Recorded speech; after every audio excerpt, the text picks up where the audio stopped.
त्यस्तो हामीलाई 2/3 को सरकारसँग चाहिँ आलोचना छैन। हेर्नुहोस्, सरकार जनमत हो, जनादेश हो, हामीले पालना गरेका छौँ, कसलाई के मान्नुपर्छ हामीले गरेका छौँ।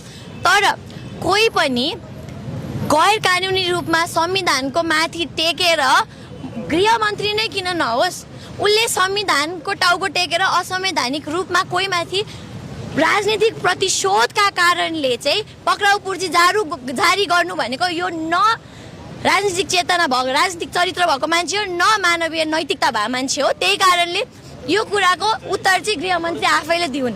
भनेको अब यसरी हेर्ने हो भने चाहिँ अब तपाईँको प्रहरीले पनि दम्म भयो, गेट तोडेर अब सुतिरहेको मान्छे ओछ्यानमै पुगे गिरफ्तार गर्न भन्ने कुरा छ नि, के हो यो?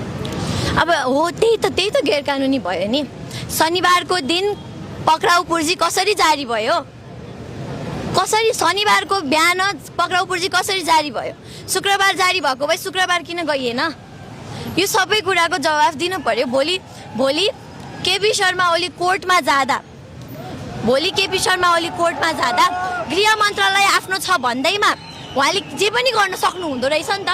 म भन्न चाहन्छु, हामीलाई यो सरकारमाथि निन्दा छैन, आलोचना छैन, जनादेशको पालना गरेर जनताले जसलाई मत दिनुभएको छ त्यसलाई मानेका छौँ। तर कोही पनि कानुनमाथि नाइके बन्न खोज्यो भने खबरदार, त्यो मान्छेलाई एमालेको जनसागरले छोड्ने छैन। यो कसको हो? हामी माइतीघर मण्डलामा छौँ। के भन्नुहुन्छ, आज बिहान भर्खरै पार्टी अध्यक्ष केपी शर्मा ओलीलाई पूर्वार्घ साँधेर प्रहरी हिरासतमा लगेको भन्ने कुरा आइरहेको छ, के भन्नुहुन्छ?